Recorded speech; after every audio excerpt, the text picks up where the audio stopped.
반갑습니다. 오늘은 우문현답이라는 제목으로 하나님 말씀을 선포하도록 하겠습니다. 오늘은 설교를 조금 그 중고등부 학생들한테 하듯이 해도 괜찮겠죠? 네, 어차피 할 거니까요. 네, 우리가 이제 점심 시간이고 이러니까 청년들 중에 좀 졸리는 청년들이 이제 있는 것 같아가지고 그 졸린 청년들이 자지 않게 하기 위해서 제가 오늘 조금 중고등부스럽게 이제 좀 시작을 하려고 그래요. 그래서 PPT를 가지고 왔는데 PPT를 한번 좀 보시겠습니까? PPT에 보면은 어떤 그 단어들이 나올 거예요. 이 단어를 보신 다음에 이 단어가 뭘 얘기하는 건지를 여러분들 맞추시면 되는데 첫 번째는 단어를 보여주시겠어요? 첫 번째는 우리 저기 자매님들부터 한번 맞춰보시면 좋겠는데 안 나오나요? 혹시 안 되는 건가요? 안 나와요? 그렇구나. 큰일 났네.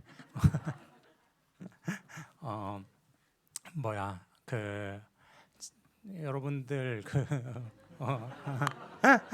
네, 이런 경우도 있죠. 네, 원래는 뭐였냐면 여러분 혹시 탱커라는 말 들어보셨어요? 탱커? 아세요?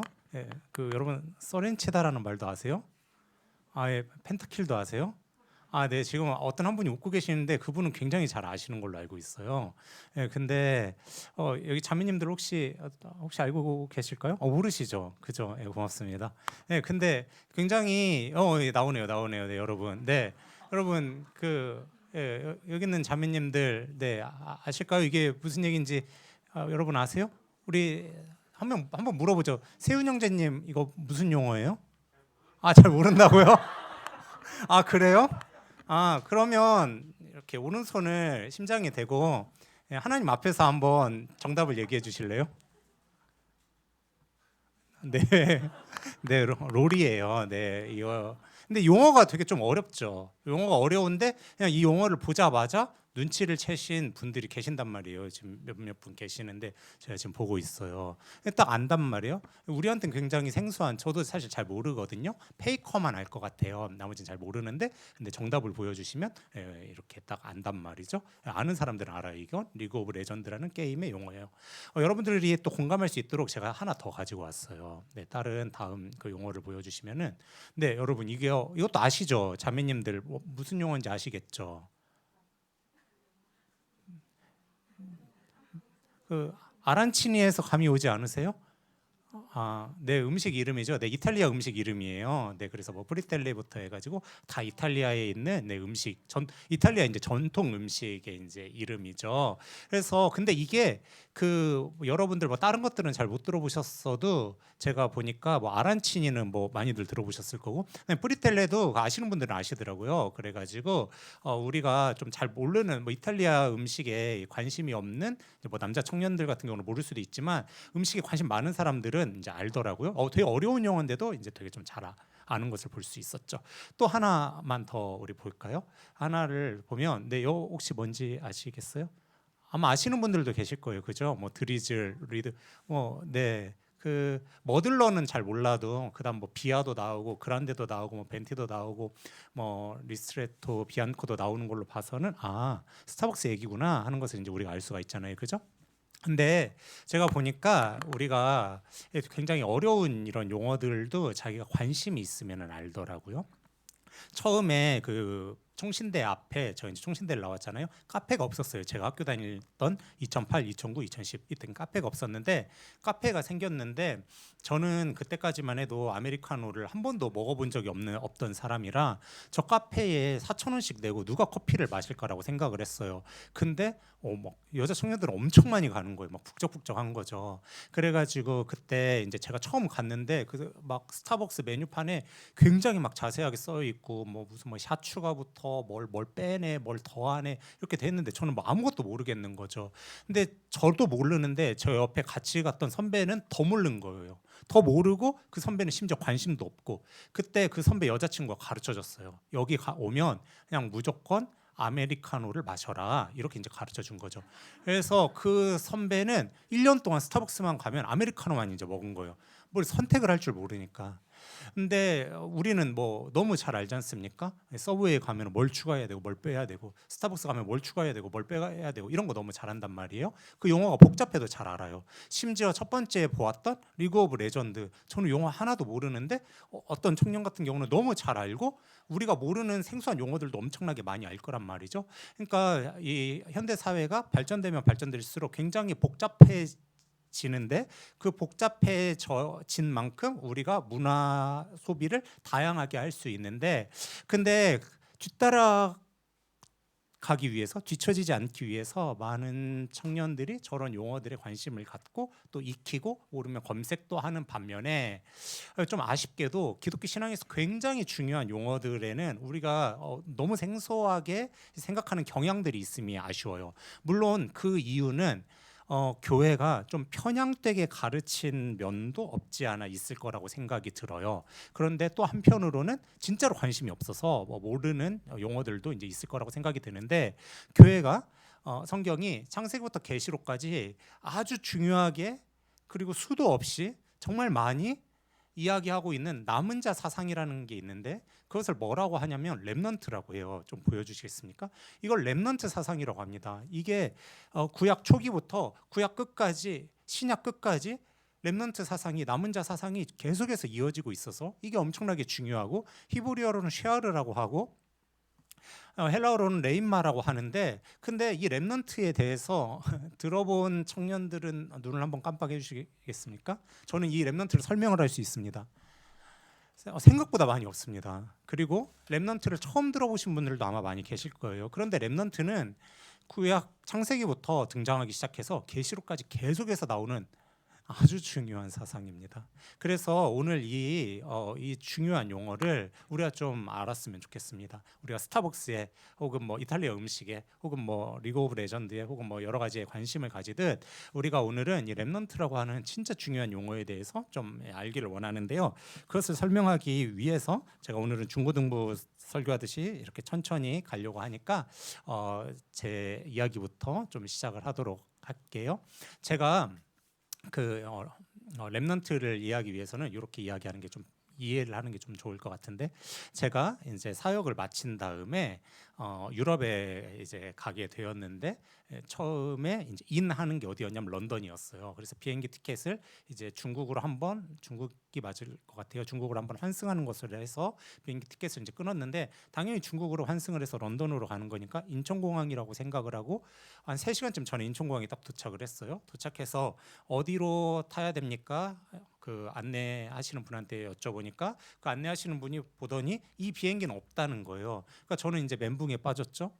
분명히 오늘 출국하는 날짜인데 왜 이 비행기가 없을까 해서 이제 멘붕에 빠져서 제가 그 안내원한테 그럴 리가 없다, 찾아달라 했더니 그분이 한참을 찾더니 이거는 인천공항이 아니라 김포공항이라는 거예요. 그래서 제가 런던 가는 게 김포공항도 있나 해서 그때서야 막 부랴부랴 짐을 싸가지고 막 인천에서 김포까지 이제 막 갔습니다.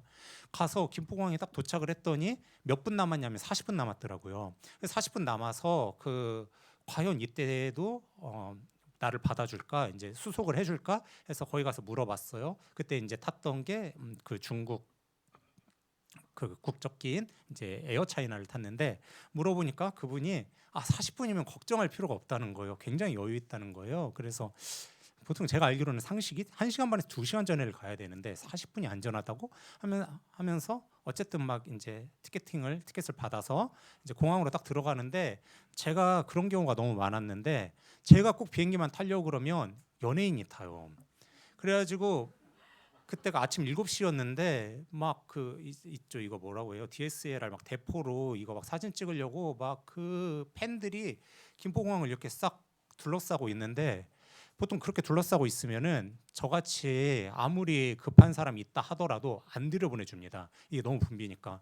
그래서 안 들여보내주는 거예요. 그래가지고 막 나는 지금 가야 된다, 40분밖에 안 남았다 해서 막 들어갔어요. 들어갔는데 그 한산한데 연예인 두세 분하고 매니저 한 분하고 저하고 한 4-5명만 수속을 밟고 있는 거예요.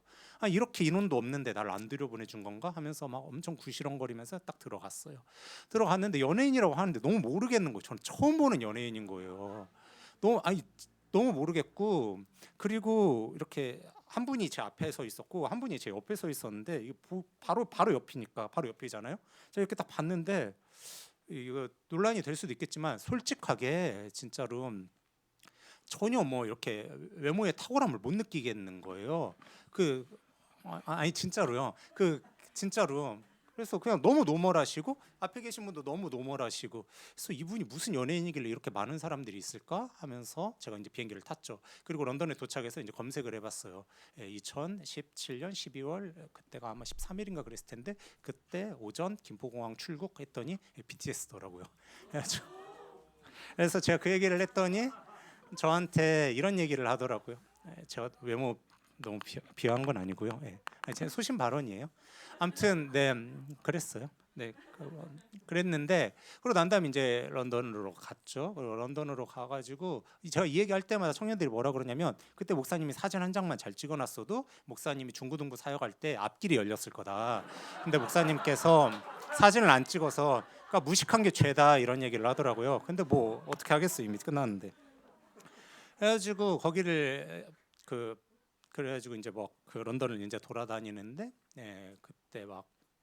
그때 저랑 이제 같이 비슷한 때 이제 떨어져가지고 막 그 근처에서 막 목격된 사람이 이제 막 류준열이 막 목격담이 막 이렇게 막 있고 어쨌든 그 참 그런 재미난 일들을 이제 런던에서 많이 겪다가 제가 어디를 가게 됐냐면 이제 이탈리아를 가게 됐는데 제가 이거 설교 때도 한번 말씀을 드린 적이 있는데 이탈리아의 경험이 저에게 있어서 너무나 소중한 경험이었어요. 그 중에 제가 어디가 굉장히 기억에 남냐면 비첸차라고 하는 도시가 아주 기억에 남는데 아마 이탈리아 하면 여러분들에게 피렌체도 유명하고 밀라노도 유명하고 로마도 유명하고 베네치아도 유명한데 비첸차라고 하는 도시는 아마 많이들 모르실 거예요. 저 역시도 비첸차라고 하는 도시를 갈 계획이 없었는데 제가 베네치아에서 일을 하다가 사장님께서 하루 휴가를 주셔가지고 하루 휴가니까 어디 갈 데가 없잖아요. 그래서 그냥 검색을 해가지고 베네치아 근교 소도시를 이제 구경을 하게 된 게 이제 비첸차였어요. 근데 비첸차를 제가 만나게 된 게 저한테 있어서는 정말 좋은 이 운명과 같은 일이었는데 왜 운명과 같은 일이었냐면 제가 그 전까지는 저에게 있어서 가장 인상 깊었던 유럽 여행지는 어디였냐면 바르셀로나였어요. 바르셀로나 하면 뭐가 유명해요? 메시가 유명하잖아요. 그리고 또 하나 뭐가 유명해요? 가우디가 엄청 유명하단 말이죠. 가우디의 건축물들을 보려고 굉장히 많은 사람들이 가는데 비첸차에도 한국인에게는 유명하지 않지만 엄청나게 유명한 사람이 있더라고요.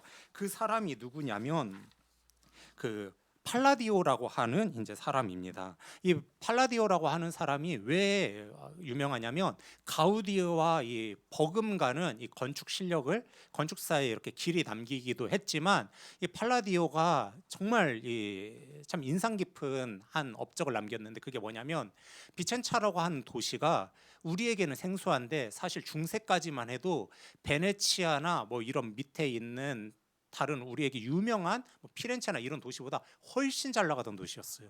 그러니까 옛날로 치면 대한민국으로 치면 뭐 전주나 이런 도시였죠. 그래서 한때 뭐 어느 국가의 수도였던 이런 엄청나게 잘 나가는 도시가 비첸차였어요. 근데 언제나 역사는 옮겨가게 마련이잖아요. 경제권 같은 게. 근데 비첸차에서 다른 나라로 다른 지역으로 옮겨가게 되면서 비첸차라는 도시가 망합니다. 근데 잘 살던 도시가 망하기 시작을 하면은 굉장히 흉물스럽거든요. 흉물스럽고 사람들이 이제 막 자신감도 잃고 다 죽어가고 시들시들해지는 때에 그 도시에 누가 나타나냐면 팔라디오가 나타납니다. 팔라디오가 나타나서 팔라디오 사진을 한번 보여주시겠습니까? 이 팔라디오가 나타나는데 이 팔라디오 그 동그란 사진이 있을 거예요. 예, 이 사람이 이제 그 안드레아 팔라디오고 지금 옆에 양쪽에 보이는 건물들이 다 저 사람이 지은 건물이에요. 그래서 저 사람이 이 시청을 보수 공사를 하기 시작을 합니다. 저 오른쪽에 있는 건물을 이제 공사를 하기 시작을 하는데 공사를 하고 나서 건물이 너무나 아름다우니까 사람들이 저 건물 주위로 몰려들기 시작했어요. 사람들이 몰려들면 뭐 하기 시작해요?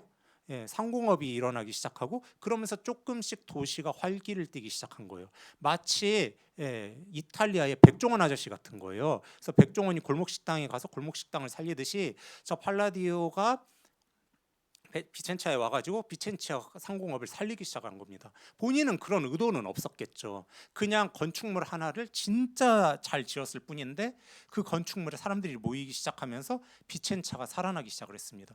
저 팔라디오가 건물을 비첸차에 여러 곳을 지었는데 그 건물들이 다 유명해지면서 타지에서도 많은 사람들이 왔고 그러면서 관광업도 다시 살아나기 시작했고 상공업도 살아나기 시작했어요.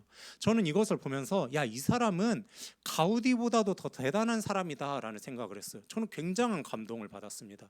여러분, 어떤 한 사람으로 말미암아 이 도시가 살아난다는 것은 이 한 사람의 잘함으로 말미암아 주위 사람들까지도 다 유익을 얻는다는 것은 너무나 참 감동적인 이야기지 않습니까? 그래서 저는 이것을 보면서 야, 저 팔라디오는 참 대단한 사람이다. 한 사람이 바로 서는 일이 이 국가를 살릴 수도 있고 도시를 살릴 수도 있구나 하는 것을 제가 보게 됩니다. 이 백종원 아저씨도 자신 혼자만 이렇게 잘 먹고 잘 사는 게 아니라 주위에 있는 많은 사람들한테 도움을 주지 않습니까? 그러니까 한 사람이 잘 바로 서는 일이 주위에 있는 많은 사람들한테도 굉장히 유익하구나 하는 것들을 보게 되었는데, 목사님, 그것이 오늘 목사님께서 말씀하신 렘넌트와 무슨 상관이 있습니까? 상관이 있습니다. 여러분, 렘넌트는 무슨 뜻을 가지고 있냐면 남은 자라는 뜻을 가지고 있는데, 렘넌트는 어원적으로 어떤 뜻을 가지고 있냐면 찌꺼기라는 뜻을 가지고 있어요. 그 영어 사전, 렘넌트는 영어거든요. 영어 사전에 렘넌트를 검색을 하시면 찌꺼기라고 나올 겁니다. 저게 성경에 몇 번 나오냐면 대략 남은 자 사상이 540번 정도 나오는데, 저것을 가리키는 히브리어가 6개가 있거든요. 그 중에 가장 주요하게 쓰이는 히브리어가 쉐아르인데, 저 쉐아르가 어떤 그 의미를 가지고 있냐면 이런 의미를 가지고 있어요. 그러니까 예를 들어 종이가 이렇게 있으면 이게 백지라고 했을 때 우리가 이 백지를 되게 다양하게 활용을 할 수 있잖아요. 근데 이 옆에가 이제 찢겨서 나가면 얘는 어떤 용도로도 쓸 수가 없죠. 근데 얘는 좀 찢겨 나갔어도 뭐 메모장으로도 쓸 수 있고 다양하게 쓸 수가 있는 겁니다. 이렇게 돼 있을 때 얘를 가리켜서 히브리어에서 렘넌트라고 하는 겁니다. 그러니까 영어식 표현이 진짜 제대로 된 표현인 거죠. 찌꺼기가 맞는 겁니다. 아무런 의미도 없고 아무런 쓸데도 없는 게 이게 렘넌트예요. 그런데 이 렘넌트가 왜 중요하냐면 성경에서는, 그리고 교회사에서는 단 한 번도 하나님께서 다수를 사용하셔서 하나님 나라 일을 하신 적이 없습니다. 여러분들 잘 생각해 보세요. 성경에서, 교회사에서 하나님께서 다수를 사용하셔서 하나님 나라 일을 한 적이 있나요? 그런 적이 없어요.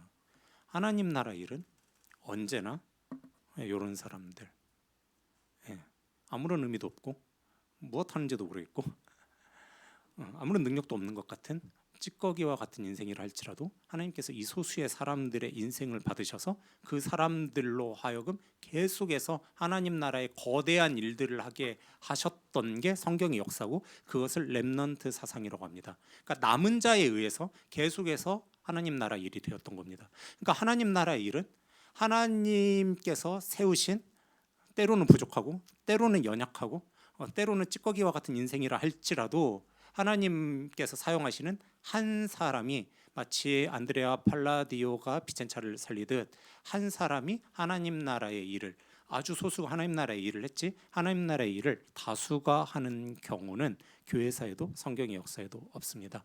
제가 사례들을 좀 보여드릴 텐데 제가 조금 정리를 해봤어요. 오늘 PPT가 약간 두서가 없이 돼 있어도 너무 죄송한데 알잘딱깔센 좀 이렇게 해주시면 될 것 같아요.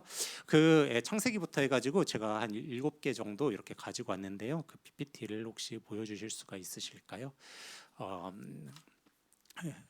그 구약에서 또 신약에서 남은 자들이, 렘넌트들이 어떤 렘넌트들이 있었는지를 우리가 볼 수가 있는데, 여러분 대표적인 게 누구냐면 창세기의 노아입니다. 노아의 가족 8명만 구원을 받죠. 언제나 이랬습니다. 두 번째 것도 보여주시겠습니까? 10명의 정탐꾼은 뭐라고 이야기해요? 들어갈 수 없다고 이야기합니다. 그런데 여호수아와 갈렙만 들어갈 수 있다라고 이렇게 이야기하죠. 그 중에서도 갈렙은 네, 이스라엘 사람이 아니에요. 네, 아시죠? 네, 이방인입니다.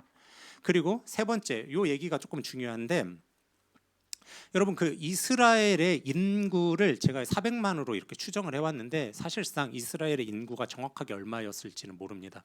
왜 모르냐면 이게 이제 이런 건데 사무엘하 24장 9절에서 화면을 저를 좀 보여주셔도 돼요. 사무엘하 24장 9절에서 이스라엘 군인이 몇 만이라고 나오냐면 80만이라고 나옵니다. 그중에 유다 사람이 50만이라고 나오고 역대상 21장 5절은 조금 기록이 다릅니다. 그래서 이스라엘 군인이 110만이라고 나오는데 그중에 유다 사람이 47만이라고 나옵니다. 그러면 목사님 유다 사람은 3만 명, 그다음 이스라엘 전체로 했을 때는 30만 명이 차이가 나는데 이 차이는 왜 나는 겁니까? 이 차이가 왜 나는 것은 오늘 중요하지 않기 때문에 제가 깊게는 얘기를 안 할 텐데 제가 또 얘기를 안 하고 넘어가면 또 이 생각만 계속하는 사람들이 가끔 있어요. 그래가지고 제가 아주 간단하게 말씀을 드릴 텐데 이게 그 레위와 베냐민이 왕의 말을 가증하게 여겨서 계수를 안 했다는 설이 있고 그 다음에 왕궁 수비대가 3만 명이기 때문에 걔네를 뺐다는 설이 있습니다. 근데 이거는 오늘 중요하지 않기 때문에 일단 빼고 그럼 군인이 지금 몇 만이라는 거예요? 한 기록에 따르면 역대상 기록에 따르면 80만이고 그 다음에 역대상 기록에 따르면 110만이고 사무엘하 기록에 따르면 80만인데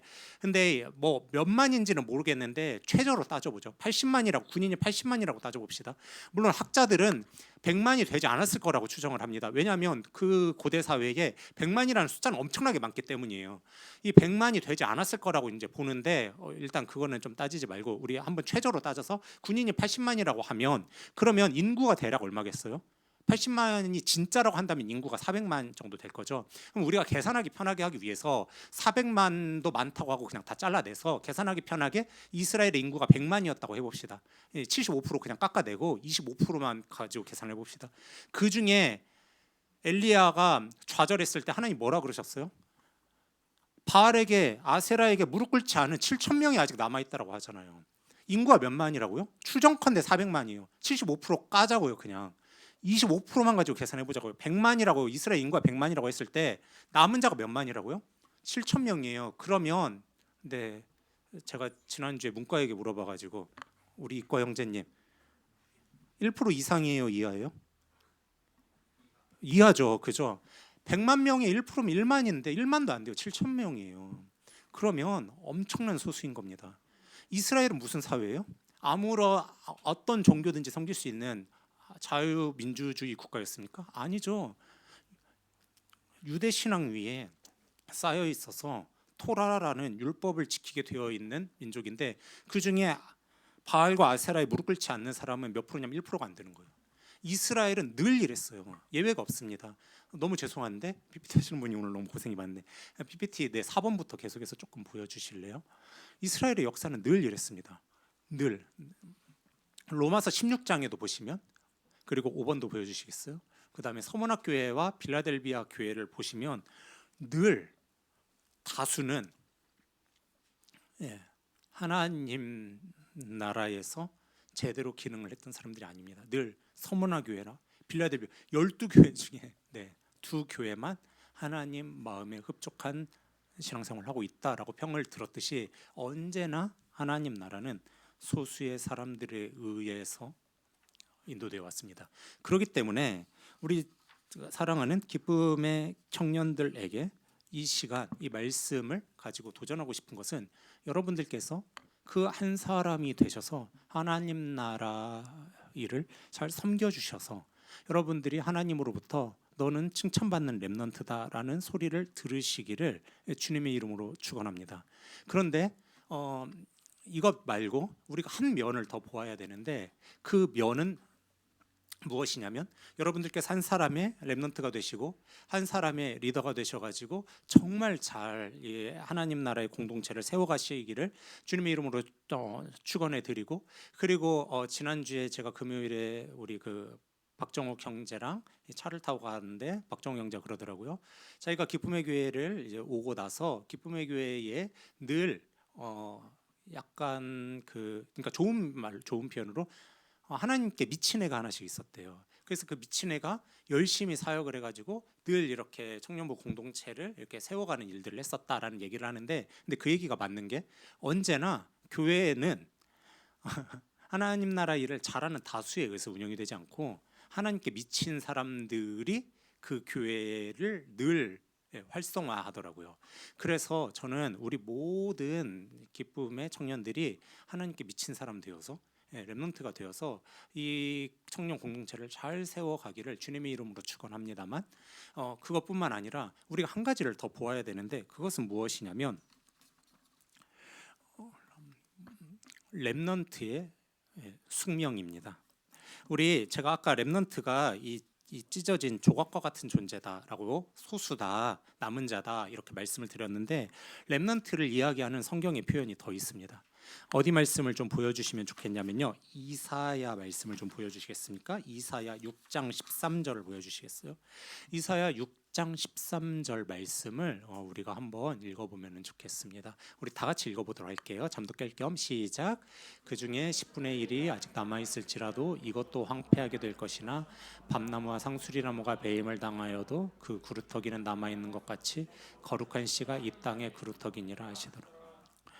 여러분께서 렘넌트를 네이버에 검색을 하시거나 유튜브에 검색하시면 반드시 두 가지 얘기가 나오는데 하나가 거룩한 씨고 하나가 그루터기입니다. 그루터기가 뭔지는 제가 설명을 안 드려도 아시겠죠? 뿌리입니다. 거룩한 씨앗이고 뿌리입니다. 거룩한 씨앗, 거룩한 뿌리가 렘넌트입니다. 저는 이 표현이 굉장히 중요한 표현이라고 생각을 합니다. 제가 사역을 할 뿐만 아니라 이 성경을 연구하면서도 늘 보는 것이 무엇이냐면 바울 서신에도 잘 나와 있는데 하나님 나라 일은 이름도 없고 빛도 없이 무명한 자처럼 섬겨오던 사람들에 의해서 언제나 그 명맥이 이어져 왔다라는 사실입니다. 그들은 뿌리 같은 역할을 했고 뿌리같이 보이지 않는 존재들이었습니다. 여러분 봄 되시면은 꽃 구경을 하러 가시잖아요, 그죠? 여러분 맛있는 과일의 과실이죠. 나무의 열매를 드시지 않습니까? 근데 여러분들 중에 나무의 뿌리에 관심이 있으신 분, 저는 뿌리에 관심 많습니다 하시는 분은 안 계시죠. 뿌리는 우리의 관심사가 아닙니다. 보이지도 않죠. 우리의 관심사가 아니에요. 저는 씨앗의 취미가 있습니다. 혹시 계실까요? 없어요. 렘넌트의 숙명입니다. 이게 렘넌트는 뿌리고 렘넌트는 씨앗입니다. 무명한 자고 아무런 관심도 받지 못합니다. 근데 이렇게만 설명하면 여러분들한테 확 와닿지 않고 여러분들한테 확 와닿으려면 어떻게 설명을 드려야 되냐면 여러분들이 뿌리가 되시기 위해서는 아무도 바라봐주지 않는 어둡고 습하고 깊은 데에 그냥 늘 제자리에 앉아 계셔야 되는 겁니다. 뿌리란 그런 겁니다. 언젠가 씨앗이 터지기를 바라면서 어제가 오늘 같고 오늘이 내일 같은 변하지 않는, 우리가 바라는 건 뭐냐면 신앙의 획기적인 변화를 우리가 바라는 거지 변하지 않는 일상이 늘 지속되는 것은 우리가 바라지 않는 겁니다. 그건 시험에 드는 일인 거예요. 하나님 왜 변하지 않습니까? 왜 내 일상이 달라지지 않습니까?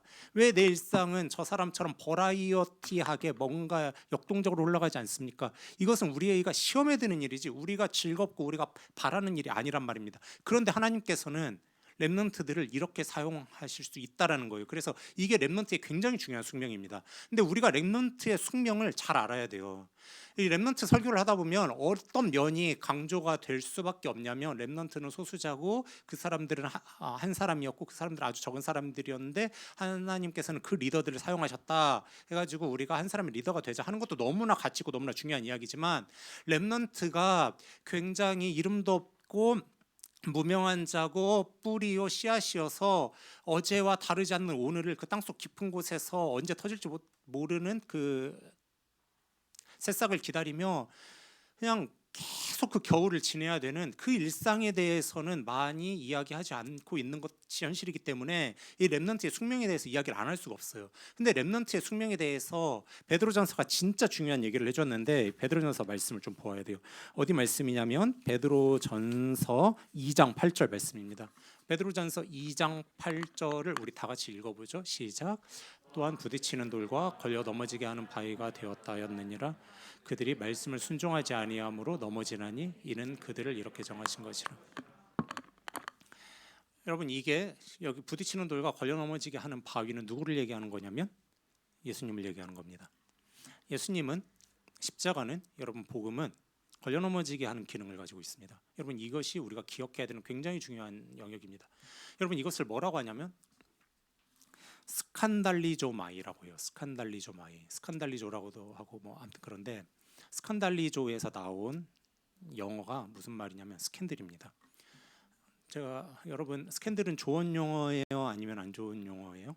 안 좋은 용어죠. 제가 여러분들에게 야 최은광 목사님 스캔들 났대 그러면 드디어 뭐 이러겠습니까? 아니면은 여러분들께서 네 사고를 치셨구나 이러겠습니까? 스캔들은 좋은 말이 아닙니다. 스캔달리조에서 나온 말입니다. 스캔들은 무슨 뜻이냐면 스캔달리조 마이는 걸려 넘어지게 하다라는 뜻이에요. 아까 방금 보셨던 그거. 거기서 나온 영어가 스캔들이거든요. 복음은 방금 그 예수님한테 얘기하는 거거든요. 십자가는 예수님을 믿지 않는 사람들에게는 걸려 넘어지게 하는 겁니다. 그래서 무슨 말을 합니까 바울이? 헬라인한테는 미련한 거라고 얘기하는 겁니다. 복음이. 그러니까 복음은 같은 신앙을 고백하는 기독교 공동체에게는 너무나 좋은 건데 같은 신앙을 고백하지 않는 사람들에게는 아주 시험 들게 하는 거고 아주 걸려 넘어지게 하는 겁니다. 그것은 미련한 겁니다. 왜 너 이런 겁니다. 아니 우리 조별 과제 일요일에 합시다. 일요일이 우리 모두 시간에 잘 맞지 않습니까? 그때 여러분들은 어떤 얘기를 하실 수밖에 없어요. 저는 교회를 가야 되는데요. 그러면 사람들로부터 좋은 소리를 못 듣는 겁니다. 근데 그때 그때 그것이 누군가에게 있어서는 우리의 신앙을 똑같이 공유하지 않는 사람들에게 있어서는 그것이 뭐예요? 걸려 넘어지게 하는 겁니다. 그리고 그것이 여러분에게도 걸려 넘어지게 하는 일이 될 수도 있어요. 내가 이 시간에 청년부 예배를 가지 않으면 이렇게 생산적인 걸 많이 할 수 있는데, 이렇게 아르바이트를 할 수 있는데, 이렇게 많은 걸 할 수 있는데, 이런 생각들이 들기 시작하면 그때부터 여러분들은 걸려 넘어지기 시작을 하는 겁니다. 근데 복음은 걸려 넘어지는 면이 있어요. 그것을 극복을 해야 되는 겁니다. 그것을 극복을 한 사람들이 누구냐면 렘넌트예요. 그래서 이것이 렘넌트의 진짜 중요한 면입니다. 이것을 모르고 넘어가고 이것을 생각하지 않고 그냥 십자가는 블링블링할 것이다, 십자가는 아름다울 거다라고 생각하면 죄송한데 그것이 전부이지 않습니다. 그래서 마태복음은 뭐라고 얘기하고 있냐면 마태복음 거기 아마 제가 마가복음으로 가지고 왔을 거예요.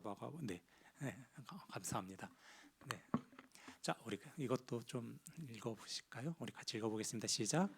나로 말미암아 너희를 욕하고 박해하고 거짓으로 너희를 거슬러 모든 악한 말을 할 때에는 너희에게 복이 있나니 기뻐하고 즐거워하라. 하늘에서 너희의 상이 큼이라. 너희 전에 있던 선지자들도 이같이 박해. 네, 여러분 제가 되게 중요한 구절이거든요. 되게 좋아하는 구절이에요. 너희를 욕하고 너희를 박해하고 너희를 거스르고 거짓을 너희에게 전달해 줄 거라는 거예요.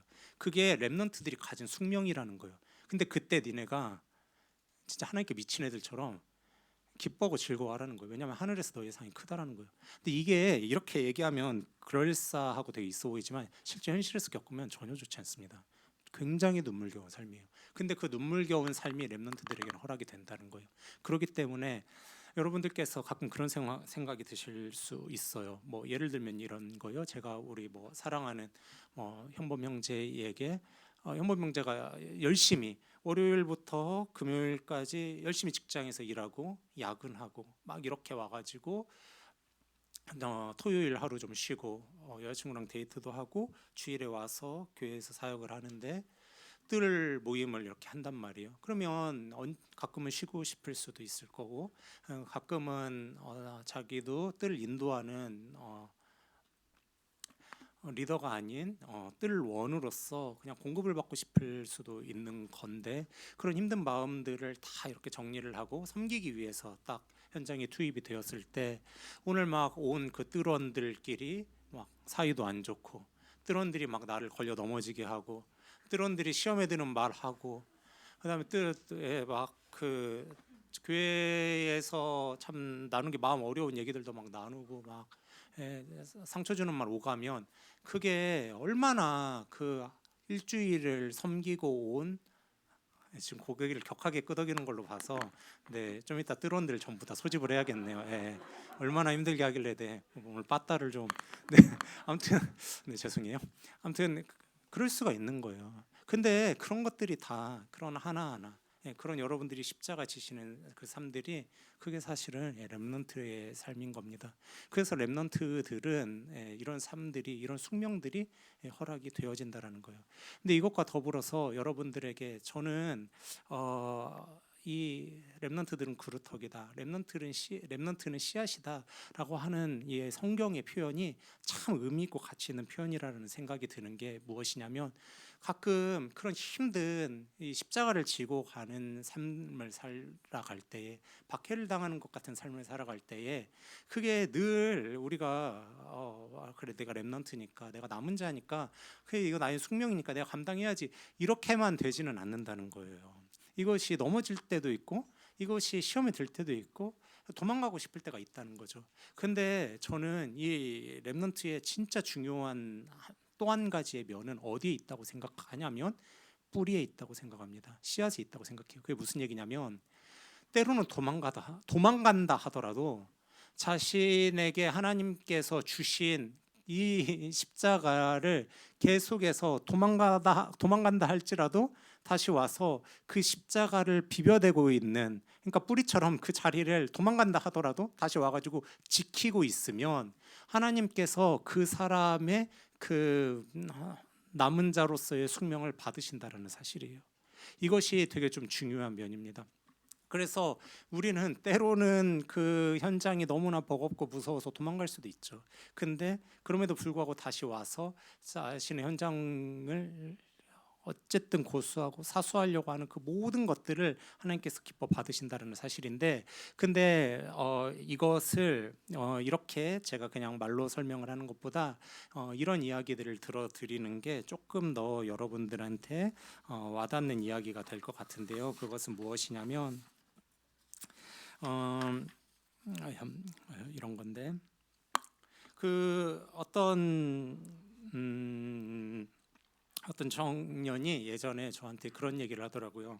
그 청년하고 이렇게 굉장히 이제 친밀한 청년이었는데, 이 친밀한 청년이 저한테 무슨 얘기를 하냐면, 자기는 어쩌면 그 하나님께서 목사님께 허락하신 이 현실이 하나님께서 영광 받으시는 현실인지도 모르겠다라는 이런 얘기를 하더라고요. 그래서 제가 무슨 얘기냐 이렇게 얘기를 했어요. 그랬더니, 아니 목사님 생각을 해보십시오. 목사님께서, 제가 그때 36인가 아마 그랬던 것 같은데, 목사님께서 지금 결혼도 못하고 그렇게 지금 있는 막 그 자괴감에 빠질 수 있는 그 현실이 자기가 생각할 때는 하나님께서 쓰시기에 너무나 좋은 현실 같다는 거예요. 그래서 저는 이건 또 무슨 나쁜 소린가라고 이제 생각을 하고 있었는데, 그 친구가 이런 얘기를 하는 거예요. 목사님 생각을 해보세요. 지금 청년들에게 있어서 가장 시험에 드는 일 중에 하나가 취업이 잘 안 되는 일과 더불어서 배우자와 이성을 만나는 일인데, 근데 그 일이 여러분들에게 아니 그 일이 목사님에게 있어서는 힘든 일일 수도 있겠지만 사실 하나님께서 쓰시면 진짜 좋은 일이 될 수 있다라는 거예요. 목사님께서 만약에 39에 결혼을 하신다라고 해보세요.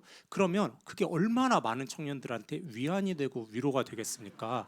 아니 39에도 갈 수가 있구나, 32인 나는 늦지 않았구나, 그냥 목사님 얼마나 귀하게 쓰임 받는 겁니까? 이런 얘기를 하더라고요. 그래서 제가 그 친구한테 마음속으로 너에게도 같은 은혜가 주어지기를 바란다라는 생각을 했어요.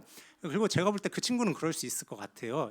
저한테 이렇게 말한다라는 거는 자매님들한테도 할 말 다 할 거잖아요. 그래서 제가 볼 때 그 친구는 그런 축복을 받을 수 있을 것 같은데, 그 친구는 렘넌트예요.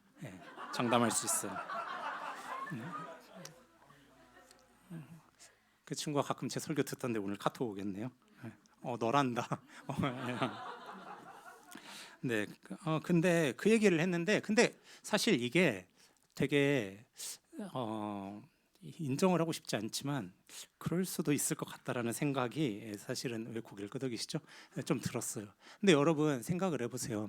사실 하나님께서는 구약뿐만 아니라 신약에 있는 많은 렘넌트들한테 때로는 좀 겪기 힘든 일들을 말씀을 하실 때도 있었어요. 그 중에 한 사람이 누구냐면 호세아란 말이죠. 아까 우리 선교 기도하실 때 결혼에 대한 기도하셨더니 우리 앞에서 기타 치는 어떤 형제님께서 아멘을 크게 외치셨어요. 아니에요? 그 제가 들었는데 잘못 들었나? 성령의 음성이었나? 아무튼 아멘을 크게 외치더라고요. 근데 여러분 생각을 해보세요. 호세아와 같은 일을 우리가 겪는다고 하면 하나님께서 나타나셔서 그 말씀을 하신다고 한다면 그것이 어느 누구에게 쉬운 일이겠어요? 호세아한테 하나님께서 무슨 말씀을 하셨어요? 호세아는 지금으로 치면 목사잖아요. 너는 목사인데 너는 음녀랑 결혼을 해가지고 상징적으로 보여줘야 돼라는 얘기를 했어요. 여러분 만약에 제가 어느 날 혜린아 드디어 내가 결혼할 사람이 생겼다 하고는 교회 데리고 왔는데 네, 술 냄새와 담배 냄새가 많이 난다라고 한다면 혜린이가 시험에 들지 목사님께서 드디어 가셔서 너무 좋다라는 생각이 들지 않을 수 있단 말이죠. 근데 호세아는 그런 삶을 살았어요. 그리고 그 사람이 도망가도 데리고 와서 사랑을 해줘라. 그게 기독교의 사랑이다라고 호세아한테 가르쳤단 말이죠. 뿐만 아니라 마리아에게는 무슨 얘기를 했습니까? 동정녀인데, 처녀인데, 너가 아이가 생길 거고 그것이 너에게 준 나의 그 은혜이기 때문에 너는 그것을 수용을 해야 된다라고 말씀하셨을 때 마리아가 뭐라 그랬냐면 주의 종이니 주의 뜻대로 하옵소서라고 이야기를 했단 말이죠. 그러니까 사실 하나님은 그 남은 자와 그 렘넌트들에게 늘 좋고 기분 좋고 블링블링하고 아름다운 이야기만 하시는 게 아니라 때로는 감당하기 버거운 일들을 이야기하시기도 한다라는 거죠.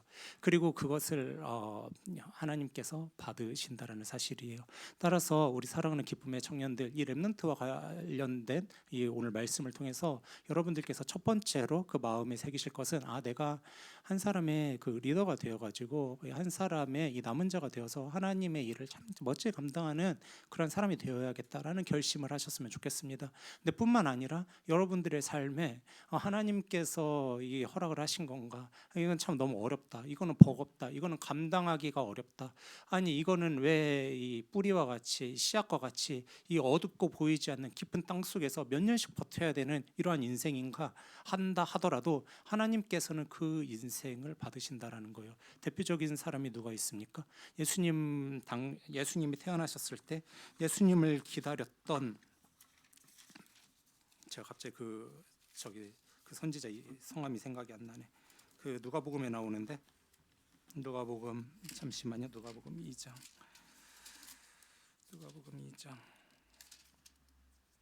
네.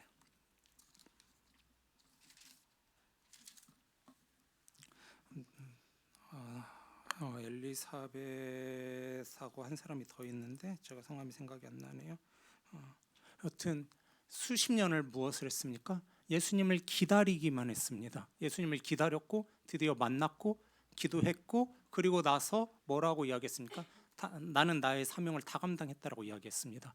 여러분 여러분의 태어난 목적이 80년간 오실 메시아를 기다리는 그 단 하루를 위해서라고 한다면 여러분 그것이 결코 감당하기 쉬운 일이 아니죠. 그럼에도 불구하고 하나님께서는 이 렘넌트들에게 때로는 씨앗과 때로는 뿌리와 같은 사역들을 말씀하신다는 겁니다. 그리고 그것은 아주 길고 아주 습하고 아주 어둡고 아무도 알아주지 않는, 모두가 꽃과 열매에 심취할 때 아무도 알아주지 않는 뿌리로 한자리에 앉아서 그 습하고 어두운 것들을 다 견뎌내며 오랫동안 새싹이 날 때까지 기다리는 삶이라 하더라도 하나님께서 그것을 남은 자라 말씀하시고 그 삶을 받으신다는 겁니다. 오늘 설교의 제목은 여기 나와 있는 대로 우문현답입니다. 왜 오늘 설교의 제목이 우문현답이냐면 제가 대학교 때 어느 목사님께서 와서 이런 얘기를 하시더라고요. 우리의 문제는 현장에 답이 있다 이렇게 얘기하셔가지고 우문현답이라고 하셨어요. 그런데 저는 이것을 조금 바꾸고 싶어요. 우리의 문제 있는 현실에 답이 있다라고 바꾸고 싶습니다. 우리의 문제 있는 현실, 이게 십자가 같고 이것이 때로는 걸려 넘어지게 하는 돌과 같고 그 다음에 때로는 습하고 어둡고 정말 몇 년씩 어제가 똑같은 오늘이고 오늘이 똑같은 내일이 될 것 같아서 두려운 인생이라 하더라도 하나님께서는 그것을 남은 자들에게 허락하시고 그 남은 자들을 받으신다라는 것을 우리 사랑하는 기쁨의 청년들이 기억을 하셨으면 좋겠습니다. 그래서 늘 하나님 나라의 일은 늘 소수가 감당을 했는데 그것을 생각할 때 두렵지 않을 수가 없습니다. 왜냐하면 아까 이스라엘의 100만이 넘는 그 사람들 중에 7천 명만 하나님 나라의 남은 자였듯이 이 대한민국에 뭐 400만이라고도 하고 600만이라고도 하는 이 신앙인들 중에 우리 청년들이 뭐 이미 소수가 됐죠. 이미 남은 자가 되었습니다. 캠퍼스 복음화가 지금 뭐 2%도 안 되니까 이미 남은 자가 되었죠. 그래서 이때에 우리 이 사랑하는 기쁨의 청년들이 그 남은 자로서 끝까지 그 신앙들을 잘 감당을 했으면 좋겠습니다. 마지막으로 여러분들께 한 이야기를 드리고 설교를 마무리하려고 합니다. 지난주에 제가 사실은 지난주에 준비해왔던 예화인데 제가 지난주에 예화가 엄청 많았어요. 그랬는데 시간 관계상 제가 이제 예화를 줄였는데 지난주에 제가 그 말씀 드렸죠. 여러분 교역자도 상처가 많을 수밖에 없습니다라는 말씀을 드렸습니다. 그때 그러면서 여러 가지 말씀을 드렸는데 여러분들께서 제가 좀 놀란 게 어떤 목사님께서 저한테 그 의자 던진 이야기에 여러분들께서 막 그 화들짝 놀라시길래 아 맞아 내가 집에 돌아가 생각했어요. 아 맞아 내가 그때 좀 심한 일을 겪긴 했지라고 생각을 했거든요. 그 일을 겪은 다음에 비슷한 일들이 여러 번 더 있었어요. 여러분 한 번만 그랬겠습니까?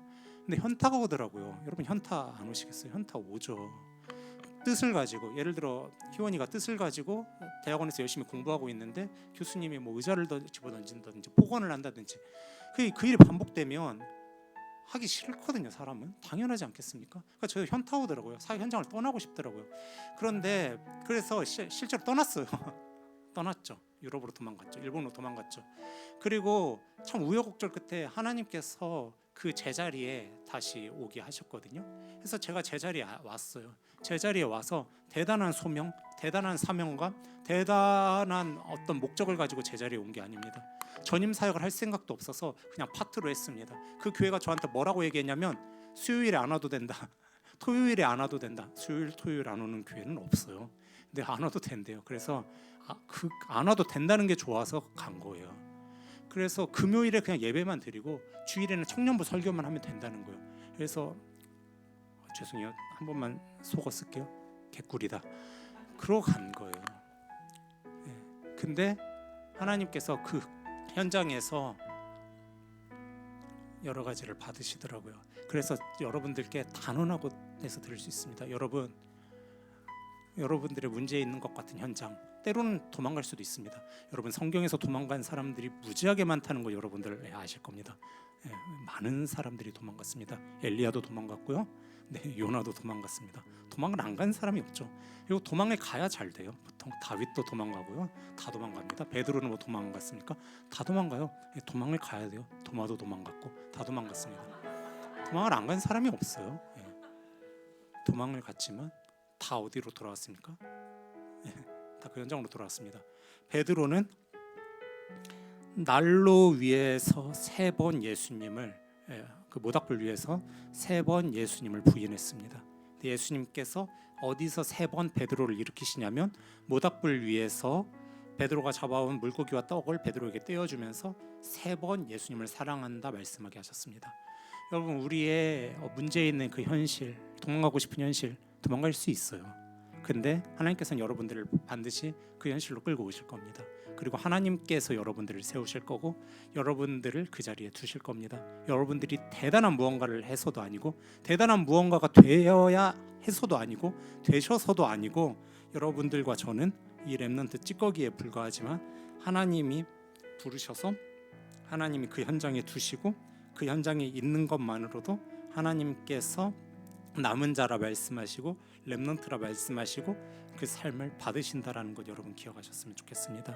그래서 여러분들께서 한 사람의 렘넌트, 한 사람의 일꾼이 되어서 하나님 나라의 일을 멋지게 감당하는 것도 너무나 귀하고 값지지만 여러분께서 걸려 넘어지게 하는 그 현실을 묵묵히 인내함으로 감당해내면서 때로는 도망가더라도 때로는 다시 와서 그 땅속 밑 깊은 곳에 씨앗으로 위치해 있기만 하더라도 뿌리로 아무도 인정해주지 않고 아무도 보지 않는 그 똑같은 기나긴 인생을 그냥 버티고 있다 하더라도 하나님께서 그 그루터기를 그 거룩한 씨앗을 사용하셔서 새싹을 틔우시고 나무로 자라게 하시고 열매를 맺히시고 새들이 깃들어 먹게 하는 하나님 나라의 일꾼으로 사용하실 줄로 주님의 이름으로 축원합니다. 따라서 우리 사랑하는 기쁨의 청년들, 우리 이 시간에 시간이 많이 지났으니까 찬양은 생략하고 우리 눈 감고 한 1분 정도만 같이 기도했으면 좋겠습니다.